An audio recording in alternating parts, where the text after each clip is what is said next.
Okay, so this is the second part of Mass Insight. Actually, it's more about dealing with the family conceptual mass, which I think it's a whole world that you will deal with quite soon. I'm gonna delete these guys. Actually, turn on the mass that I had before. Delete those, and let's start with conceptual masses. If you go to Revit and say New, there's one option, conceptual mass. That you can create new file, and it gives you only one option, mass, and it has an interface that is as it looks in the screen. So it has three planes, X, Y, probably front and back, or XZ if you want to call it, or NYZ. So there's three planes called reference planes, and I'm gonna just talk very simply, and then I'll drag in from the project some line work that we can deal with afterwards. This is very similar to Massing Inside from the previous video tutorial, but it's in a totally different interface. As you can see, it's very similar to Revit in most of the issues. You probably want to notice this point element, which is it will become very important. That does not happen in a project file, and obviously some of these elements are very different from Revit, but exactly or very similar to Massing Inside. Okay. Um, okay, so the way it works is first to make sure where we're drawing lines or points, but mainly lines for now as an intro.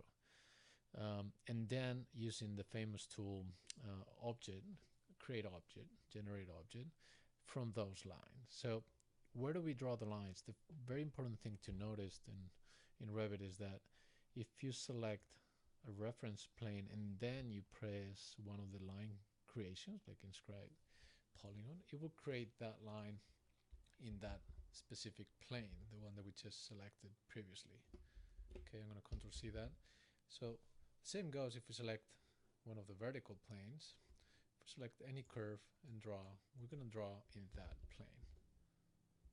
Okay, and let's example this plane. Let's create a rectangle, and we create it there. No? So it kind of remembers what you selected before, so be careful with that, because it's really important. No? And I'm gonna do something here just to have some weird stuff going on. So again, first you need to know where you are, what plane you're gonna be drawing in, and then draw. You can also set, if you press the set button, you can select the plane, and then you can draw on that plane. Okay. You can also start drawing a plane, and then you can say, hey, pick, or give me, or drawing this plane or this other one, or again, pick whatever plane you want. Okay, so we have several things. First, we select this object. We have the magic button, create form, and it understands how you draw also the lines in order to understand how it has to extrude it. So for example, if we select this profile, say create form, it understands that it has to extrude perpendicular to the plane that you draw the curve from. Okay, so create form makes sense. Create form makes sense. No? Control C that. Okay, so extrusions are simple once we have objects, and similar to Massing Inside, you can select points, you can select axes or lines, edges.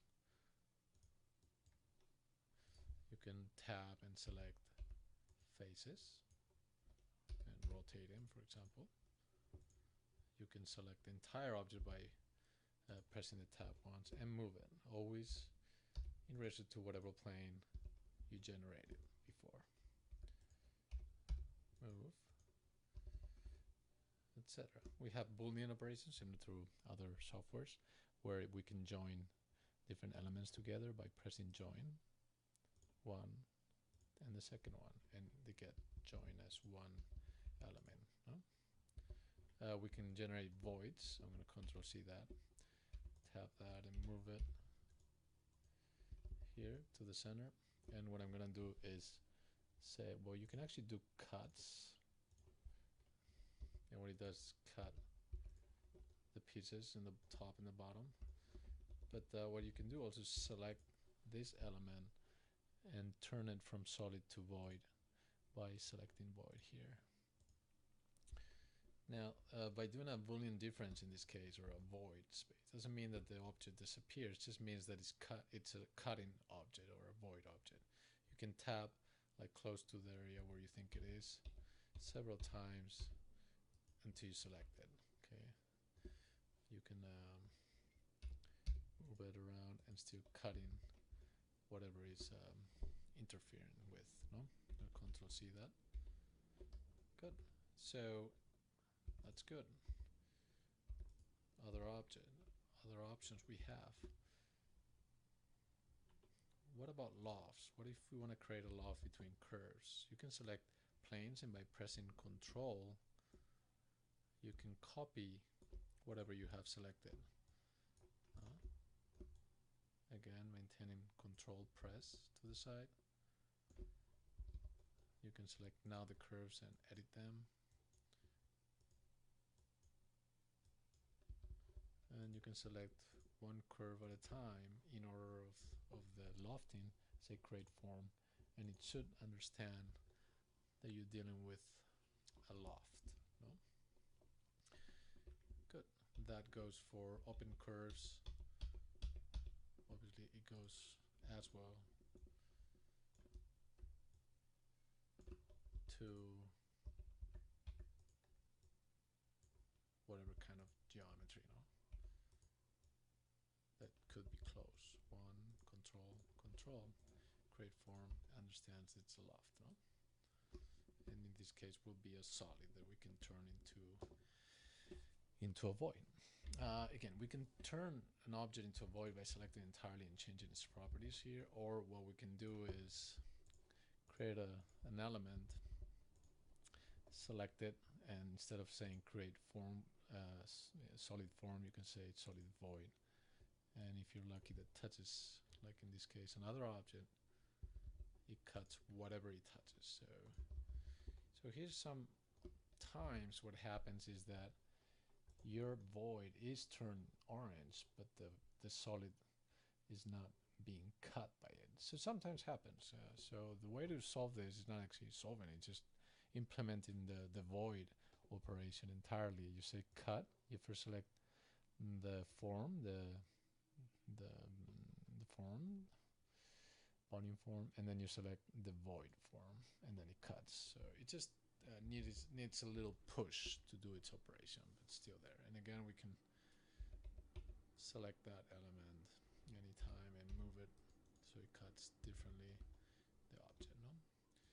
Okay. What other things we can do? We can create points, as we say, and snap to the curve. And now we can select the point, which gives us the normal plane for that curve in that point, and we can draw whatever we want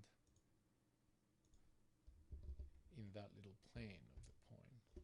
This point, we can select this element, control this curve, create form, and it does its sweep.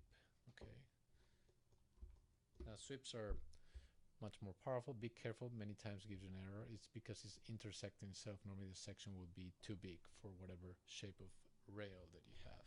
You can tap on the entire volume. You can say X-ray for most of these forms, and it gives you like the guts, or like the base definition, geometrical definition of whatever element that you have designed. Yeah. You can select by tabbing the points and change it, and be careful again because it changes entirely the sweep accordingly. Control C. You can select the axis, the edges, and change that, so it changes the sweep entirely. You can also add profiles anywhere you want. You can select also the element, say edit profile, select the profile, it turns magenta color, as you know, sketch mode, and you can scale it, for example. And if you say OK, what it does is makes a blend sweep. No? So from this point to that point, it will follow those 2 profiles. You can create as many profiles as you want, and you can change again the profiles, and it will change the entire sweep. Okay, so the last one for these tools, let's close that, is what if we want revolve. No, so revolves are quite simple. I'm gonna draw like whatever shape here, in this case an hexagon, and a line in the same plane.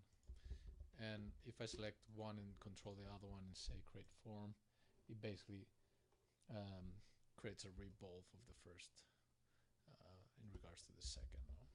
This one the same, you can tab, and as I said, all of these solids have like guts or definitional geometry that will show under the X-ray mode, and you can change some of the points, and the entire revolve in this case changes. You can also say edit profile. You can delete one of the faces and create any other. Oops, not a circle. As long as it's closed, obviously, it will understand. I don't know if that's going to intersect. So let me see. Yeah, it crosses. So as you can see right there, you can always just change it a bit. Say OK, and we get rid of the X-ray. You press that again, and there you go, your little donut perforation. So all of this, being this one, selecting that one, you can turn them into voids, and they could cut perfectly your geometry wherever they touch. Okay, you jump from void to solid as many times as you want. So I think as an intro for masses, it's good. So the next one is let's a little more site specific or site control with real dimensions, a little more serious. No, okay, I'll leave it there.